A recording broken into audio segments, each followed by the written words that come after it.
তাদেরকে ধরতো আর তাদের জন্য গর্ত খনন করত। ফায়ুজআলু ফিহা, এরপরে সেই গর্তের ভিতরে তাকে কোমর পর্যন্ত গেড়ে দিত। সুম্মা ইউতা বিল মানশার, এরপরে করাত আনা হতো। ফায়ুদাউ আলা রাসিহি, এরপরে করাত তার মাথার উপরে রাখা হতো। ফায়ুজআলু নিসফাইন, এরপরে করাত দিয়ে চিরে জীবন্ত মানুষকে দুই টুকরা করে ফেলে দেওয়া হতো। মা ইয়াসুদ্দুহু যালিকা আন দীনি, এত বড় অত্যাচারের পরেও সে যুগের একজন মুসলমানকেও আল্লাহর দ্বীনের পথ থেকে এক চুলও তারা সরাতে পারে নাই। রাসূলুল্লাহ বলছেন ওয়াল্লাহি ওয়াল্লাহি, ও খাব্বাব আমি আল্লাহর নামে কসম করছি। কে বলছেন? রাসূলুল্লাহ কসম করছেন, আমি আল্লাহর নামে শপথ করছি, লা ইউতাম্মান্নাল্লাহু হাদাল আমরা হাত্তা ইয়াসিরুর রাকিবু মিন সানা ইলা হাদারামাউত। সেদিন বেশি দূরে নয়, যেদিন ইয়েমেনের রাজধানী সানা থেকে সুন্দরী যুবতী নারীরা তাদের যৌবনের পসরা নিয়ে, সওদাগরেরা তাদের সম্পদ নিয়ে সানা থেকে রওনা করে সহস্র মাইল পাড়ি দিয়ে সৌদি আরবের হাজরামাউত পর্যন্ত পৌঁছে যাবে রাত এবং দিনে পায়ে হেঁটে। লা ইয়াখাফু ইল্লাল্লাহ, আল্লাহ ছাড়া কোনো ভয় তাদের অন্তঃকরণে থাকবে না। আবিযুবা আলা গানামি, তবে হ্যাঁ এটা ঠিক, লা ইয়াখাফু ইল্লাল্লাহ যদি বলা হয় আর কিছু না বলা হয় তাহলে তো বোঝা যাবে যে বাঘ এবং সিংহরও ভয় থাকবে না। নবীর কথায় কোনো ফাঁক থাকে না, আল্লাহর কথায়ও ফাঁক থাকে না, নবীর কথায়ও ফাঁক থাকে না। একজন ইলম কালাম কম যখন ওয়াজ করতে যাইতো লক্ষ্য করতো যে সেখানে কোনো আলেম আছে নাকি। আলেম থাকলে অল্প কথা বলে শেষ করে দিত। তা আলেম আছে কিনা এটা পরীক্ষা করার জন্য বলছে যে ভাইরা আমি আজকে একটা পাতা আর ওয়াজ করব, একটা পাতা, এবং তার ব্যাখ্যা এবং বিশ্লেষণ আমি আপনাদের সামনে আলোচনা করতে চাই। জনগণ বলেন আমরাও শুনতেই চাই, বলুন পাতার ব্যাখ্যা কি। তিনি বলছেন এমন একটি পাতা, এটি যদি মাটিতে পড়ে বাঘ হয়ে যায় আর যদি পানিতে পড়ে কুমির হয়ে যায়। একজন দাঁড়ায় বলল হুজুর বুঝলাম এই পাতার ফজিলত এমন, মাটিতে পড়লে বাঘ হয়, পানিতে পড়লে কুমির হয়, কিন্তু পাতাটি যদি অর্ধেক মাটিতে অর্ধেক পানিতে পড়ে তাহলে কি হবে? উনি বুঝলেন যে এখানে তো আলেম আছে, কাজী আমার ওয়াজ এখানে শেষ করি। ও আখির দাওয়ানা আলহামদুলিল্লাহি রাব্বিল আলামিন। কথার মধ্যে ফাঁক থাকলে এরকম হয়, কিন্তু আল্লাহর কথা নবীর কথায় কোনো ফাঁক নাই। লা ইয়াখাফু ইল্লাল্লাহ, আল্লাহ ছাড়া কোনো ভয় থাকবে না। কিন্তু গরু ছাগল ভেড়া নিয়ে যাইতে গেলে যদি জঙ্গলের বাঘ আক্রমণ করে সে ভয় কি থাকবে না? আল্লাহ রাসূল ব্যাখ্যায় বলছেন লা ইয়াখাফু ইল্লাল্লাহ আবিযুবা আলা গানামি, তবে তোমার ঘোড়া, তোমার সাথের ভেড়া, ছাগল, পশু যদি থাকে তো তার উপরে বাঘের আক্রমণ এ ভয় থাকতে পারে, কিন্তু সম্পদ হরণ, সতীত্ব হরণ, জীবন হরণের কোনো ভয় থাকবে না, এমন সমাজ কায়েম হবে। লা ইয়াখাফু ইল্লাল্লাহ ওয়ালাকিন্নাকুম তাস্তাজিলুন, তবে তোমরা খুব তাড়াহুড়ো করছো, একটু সহ্য করো, একটু ধৈর্য ধরো। নবী করিম সাল্লাল্লাহু আলাইহি সাল্লাম একটি সুন্দর সমাজ উপহার দিলেন। আমি ইতিহাস থেকে আপনাকে শোনাতে চাই। রাসূলুল্লাহ ইন্তেকাল করেছেন, ঐতিহাসিকরা লিখছেন মদিনার এক যুবতী নারী কি সমাজ কায়েম করে গেল শোনেন। রাসূলুল্লাহ ইন্তেকাল করেছেন, ঐতিহাসিকরা লিখছেন সেই সমাজের একটি যুবতী নারী মদিনা থেকে কোনো এক আত্মীয়র বাড়ি বেড়াতে রওনা করেছেন। যেতে যেতে আত্মীয়র বাড়ি পৌঁছবার আগেই সন্ধ্যা হয়ে গেল। মনে মনে ভাবলো এখন যদি আমি কোনো পরপুরুষের সামনে পড়ি তাহলে তো আমার সতীত্ব যাবে, অলঙ্কার আদিও যাবে, সারা জীবনের লালিত সম্পদ নষ্ট হয়ে যাবে। খুব ভীত সন্ত্রস্ত পদে এগোচ্ছে, আর বাঘ দেখা হরিণীর মতো তার চোখ এদিক ওদিক তাকাচ্ছে আর হাঁটতেছে। হঠাৎ দেখে দূর থেকে তার দিকেই এগিয়ে আসছে এক যৌবন ভরা এক যুবক। যুবককে কাছে আসতে দেখে যুবতী নিজের লালিত সম্পদ, সতীত্ব আর অলঙ্কার আদি হারাবার ভয়ে মাটির উপরে বসে পড়েছে, তার রুহু গলার কাছে এসে গেছে। ঐতিহাসিকরা লিখছেন যুবকটি যুবতীর কাছে এসে দাঁড়িয়েছে। যুবতী মহিলার চোখের উপরে চোখ রেখে যুবক ছেলে বলছে, মা আমাকে দিয়ে তোমার কোনো অনিষ্ট হবে না, তুমি কোথায় যাবে আমাকে বলো, আমি পাহারা দিয়ে তোমার গন্তব্যে পৌঁছে দেব, আমার পরিচয় শোনো, আমি মুসলমান। সুবহানাল্লাহ, রাসূলুল্লাহ এই মুসলমান বানিয়েছিলেন, এই সমাজ বানিয়েছিলেন। তাই আমি আফসোস করে বলি মরা মানুষ জিন্দা হওয়ার কোন সুন্নত যদি থাকতো, আর একজন সাহাবী যদি আজ জিন্দা হতেন আর আমাদেরকে যদি দেখতেন তাহলে চিৎকার দিয়ে বলতেন আল্লাহর কসম, রাসূলুল্লাহ দান্দার মোবারক শহীদ করে সাহাবীরা জীবন দিয়ে যে মুসলমান বানিয়ে রেখে গিয়েছিলেন, আল্লাহর কসম এগুলো সেই মুসলমান না। আমাদের চরিত্র এই পর্যায়ে পৌঁছে গেছে। রাসূলুল্লাহ সাল্লাল্লাহু আলাইহি ওয়াসাল্লাম ইসলাম দিয়ে মানুষকে একটি সুন্দর সমাজ দিয়েছেন। ইসলাম মানেই শান্তি। বলেন তো ইসলাম মানে কি? বলেন না, অর্থ কি? শান্তি। তবে শর্ত সাপেক্ষে, যারা আনুগত্য করবে তাদের জন্য শান্তি। আমরা একজন আরেকজনের সঙ্গে দেখা হলে কি বলি? আসসালামু আলাইকুম। যারা প্রত্যেক দিন প্রতি মুহূর্তে একজন আরেকজনকে সালাম দেয়, সেই জাতি কোনোদিন সন্ত্রাসী হতে পারে? সালামু আলাইকুম, আপনি বললেন ওয়ালাইকুম আসসালাম।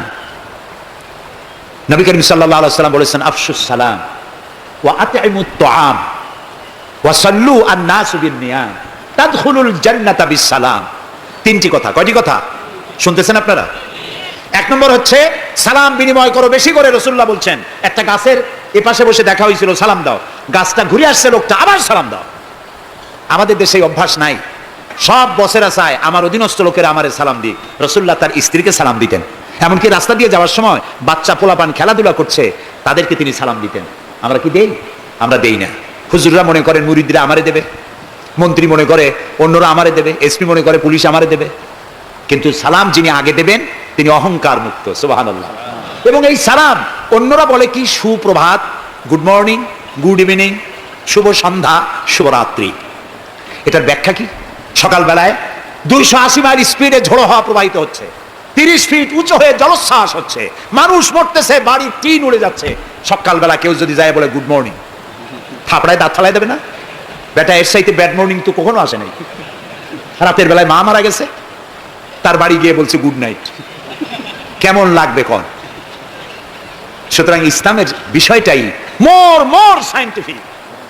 সুখে দুঃখে, বিপদে আপদে, সুখে শান্তিতে, রাতে দিনে, সকালে সন্ধ্যায় যখন দেখা হচ্ছে একজন আরেকজনকে সালাম দেয়। আসসালামু আলাইকুম। পয়সা লাগতেছে? কথা না কইলে বুঝবো কি? বিনা পয়সায় আল্লাহ তোমার উপরে শান্তি দিক, রহমত দিক। আপনি আরো বেশি করে কোন ওয়ালাইকুম আসসালাম ওয়া রাহমাতুল্লাহি ওয়া বারাকাতুহু ওয়া মাগফিরাতুহু। তারপরে কি করে? হাত দেন। কিছু কিছু লোক আছে হাত মুঠে ছোঁয়ায়, সবটা দিতে চায় না। আবার হাতটা দিয়া এরকম ঝাঁকি ঝাঁকি করবে, মনে করে যত ঝাঁকি তত নেকি। এটা কিন্তু একটা পাগলামি। জি, আপনি হাত নাচান কেন? ধরে রাখেন আর বলবেন ইয়াগফিরুল্লাহু লি ওয়া লাকুম। আল্লাহ তোমারও শান্তি দিক, আমারও শান্তি দিক। আল্লাহ তোমারও মাফ করুক, আমারও মাফ করুক। সুবহানাল্লাহ। সালাম দাও বেশি করে। কে বলতেছেন? আল্লাহ রাসূল। বাড়িতে যেয়ে সালাম দেবেন, বউরে সালাম দেবেন। আপনার স্ত্রী আপনার কৃতদাসী নয়, আপনার সমান অধিকার। আপনি সালাম দিবেন। ঘরের মধ্যে মুখ কালো করে ঢুকলেন, বউ কিছু কইল না, আপনিও কিছু কইলেন না, মনে হলো দুইজন বোবা। আপনি ঘরের মধ্যে প্রবেশ করতেছেন, আসসালামু আলাইকুম ওয়া রাহমাতুল্লাহ। গৃহবাসীরা তোমাদের উপর আল্লাহর রহমত নাজিল হোক। সুবহানাল্লাহ বলবেন না? আজকেই এই আমল করবেন। বাড়ি যাইয়ে বউরে সালাম দেবেন। তবে যারাদের কোনোদিন দেওয়ার অভ্যাস নাই তাদের একটা সমস্যা হইতে পারে। হঠাৎ করে সালাম দিলে বউ মনে করবে কপালে দুঃখ আছে, বুঝে আসছে। একটু বুঝাই বলে নেবেন। তবে আজকের থেকে সালাম শুরু হবে, ঠিক আছে না ভাই? আজকের থেকে শুরু হবে। বাচ্চাকে বাড়ি থেকে বিদায় করছেন, স্কুলে যাচ্ছে, মা বাবা শিখায় বাই বাই, টাটা, যাই যাই, খাই খাই। এটা কথা হলো? বাচ্চা বিদায় হচ্ছে, বাচ্চার মাথায় হাত দিয়া বলেন ফি আমানিল্লাহ, তোমারে আমি আল্লাহর আমানতে ছেড়ে দিলাম। সুবহানাল্লাহ। কিসের বাই বাই টাই টাই? আমরা মুসলমান, এই মুসলিম ট্র্যাডিশন, মুসলিম কালচার বাঁচায় রাখতে হবে যে কোনো মূল্যে। ছেলেদের নাম রাখতে গিয়ে মন্টু, বল্টু, সেন্টু, ডবলু, আকাশ খাতুন, বাতাস বেগম, একটা নাম হইল? আচ্ছা ভাই, আপনি লক্ষ্য করেন তো, পৃথিবীতে কোন ইতিহাস সৃষ্টিকারী মানুষ বল্টু আর মন্টু জাতীয় নাম আছে? পৃথিবীর কোন আলেম, হজরত মাওলানা বল্টু সাহেব এখন ওয়াজ করবেন? এই যে মাজার দেখতে পান, ইনি হচ্ছেন হজরত পীর বুজুর্গ খানানে খানান সিরাজুস সালিকিন মিসবাহুল আরিফিন হজরত মাওলানা সেন্টু রহমতুল্লাহ আলাইহির মাজার আছে? এরকম নাই। আপনি নাম যত খারাপ রাখবেন, আপনার সন্তান গুন্ডা হবে, বদমাশ হবে, চাঁদাবাজ হবে, জিনাকার হবে। নাম রাখবেন মুসলমানি নাম, ভালো ভালো নাম, আরবি নাম।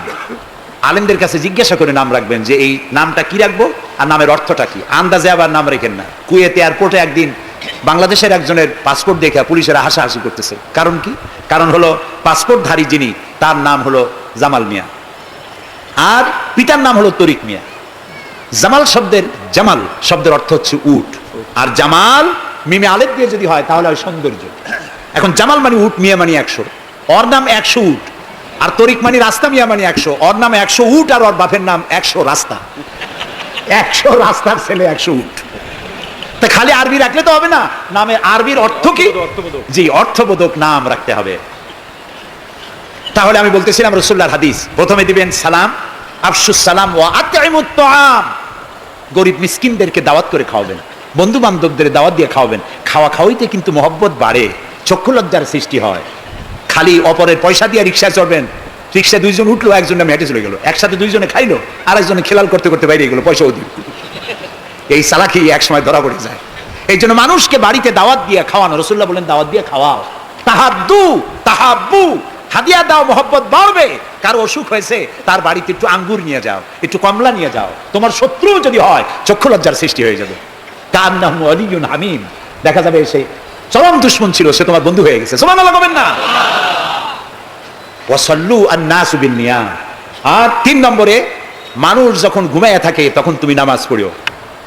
কোন সময় কোন তো? ও, তাও তো আপনারা জানেন, মধ্যরাতের পরে যখন মানুষেরা ঘুমায় থাকে তখন তুমি নামাজ পড়িও। এই রাত্রে কেন? কারণ মানুষের কাছে সব থেকে বড় ভালোবাসার সত্তাকে বলেন আল্লাহ, তারপরে আল্লাহ রাসূল। এখন যাকে ভালোবাসি তার সাথে তো প্রেম করতে হবে। প্রেম কি নোটিশ দেওয়া হয়? SMS করে আজকাল হয়। কিন্তু ভালোবাসা বিজ্ঞাপন দেওয়া হয় না, মাইকিং করে হয় না। ভালোবাসা হয় কিসে কন্ত? প্রেম কিসে হয়? লজ্জা করে বলতে, করছেন তো এক সময়, গভীরে, রাতে, অন্ধকারে, একাকিত্বে ভালোবাসা হয়। তো মানুষের সবচাইতে প্রিয় হচ্ছেন আল্লাহ তাআলা, প্রিয়তম। এর থেকে প্রিয় আর মুসলমানদের জন্য কেউ হইতে পারে না। দিনের কোলাহল পূর্ণ অবস্থার ভেতর দিয়ে তুমি তার সঙ্গে আবেগময় কণ্ঠে কথা বলতে পারবা না, এটা আল্লাহ তাআলা জানেন। তাই আল্লাহ তাআলা বলেছেন ওয়াজআলনান নাহারা মাআশা, দিন বানাইছি রোজগার করার জন্য, কাজ করো, বসে থাকবে না। ফাইযা কুদিয়াতিস সালাত ফান্তাশিরু ফিল আরদ, নামাজ পড়া হয়ে গেছে, মসজিদে বসে থাকতে পারবে না।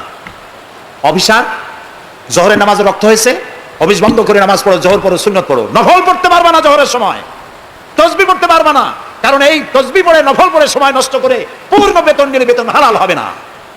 মেডিকেল নিয়ে সুস্থ মানুষ সেলা দিতে যাবা, পয়সা হারাম, নেক পয়সা হবে না, হালাল পয়সা কামাই দিতে হবে। সেল্লার নাম বললাম বলে তাবলিগী ভাইরা অসন্তুষ্ট হবেন না, একটা দৃষ্টান্ত দিলাম। আমি তাবলিগী ভাইদেরকে শ্রদ্ধা করি, সম্মান করি, তারাও দ্বীনের কাজ করছে। সুতরাং মসজিদের ভেতরে আপনি নামাজ পড়ে, আল্লাহ তাআলা বলছেন কি শোনেন, ফরজ, ফাইযা কুদিয়াতিস সালাত ফান্তাশিরু ফিল আরদ, নামাজ পড়া হয়ে গেছে, বেরিয়ে যাও। কোথায় যাও? দুনিয়ায় যাও, হাটে যাও, বাজারে যাও, কলেজে যাও, কারখানায় যাও, আদালতে যাও, শিক্ষা প্রতিষ্ঠানে যাও, চাষ করতে যাও, যাইয়া কি করো? আবতাগু মিন ফাদলিল্লাহ, আর আমার রিজিক, আমি যে তোমারে অনুগ্রহ করেছি, রিজিক দিয়েছি, ওই রিজিক তালাশ করে আনো। সুবহানাল্লাহ। প্রিয় ভাই সব, হযরত ওমর রাদিয়াল্লাহু তাআলা আনহু মসজিদের ভিতরে দেখলেন কিছু লোক বসা, জোহরে দেখলেন, আসরে দেখলেন, মাগরিবে দেখলেন, এশায় দেখলেন। পরের দিন ফজরের সময় সেই একই জায়গায় কয়েকটা লোক, একই লোক দেখে জিজ্ঞেস করলেন, তোমরা কারা? বলল, নাহনু মুতাওয়াক্কিলিন, আমরা আল্লাহর উপরে ভরসা করি এবং আল্লাহর উপরে ভরসা করে এখানে জিকির আজগার করি। খাও কি? কয় যে আমাদের এই জিকির আজগার দেখে পাশের লোকেরা ভাত রাইন্দে আমাকে খাওয়ায়। রাসূলুল্লাহ বললেন, তোমরা তো মুতাওয়াক্কিলুন, তোমরা তো অন্যের উপরে নির্ভরশীল, আল্লাহর উপরে তো নির্ভরশীল তোমরা নও। শোনো, আগামীকাল এই জোহরের নামাজের পর যদি তোমাদেরকে এখানে বসা দেখি, ব্যাট মেরে মসজিদ থেকে বের করে দেব। মসজিদে নির্দিষ্ট সময় নামাজ পড়তে আসবে, বাকি সময় কাজ করতে হবে মানুষের জন্য, নিজের জন্য, জনগণের জন্য, রাষ্ট্রের জন্য। এর নাম ইসলাম। এর নাম কি? ইসলাম। বাস্তবমুখী, বৈরাগ্য নয়। আপনি দিন কায়েমের জন্য, আল্লাহর বেশি জিকির আজগার করার জন্য জঙ্গলে যাবেন, লা রাহবানিয়াতা ফিল ইসলাম, ইসলামে বৈরাগ্যবাদকে সমর্থন করে না। কথা বুঝে আসছে? সুতরাং আপনি রাত্রি বেলায়, দিনের কোলাহলপূর্ণ সময়, আপনি আল্লাহর সাথে প্রেম করতে সময় পাচ্ছেন না। আল্লাহ তাআলা বলছেন ওয়াজআলনাল লাইলা লিবাসা ওয়াজআলনা নাওমাকুম সুবাতা, রাত্রে বানাইছি, রাত্রিকে বানাইছি শান্তির আচ্ছাদন। সুবহানাল্লাহ বলবেন না? রাত হলো শান্তির আচ্ছাদন। তীর্যক রৌদ্রের তীব্র প্রখারকে বন্ধ করে দিয়ে রাতের একটি অন্ধকারের চাদর দিয়ে, কালো চাদর দিয়ে পৃথিবীটাকে ঢেকে দিলাম।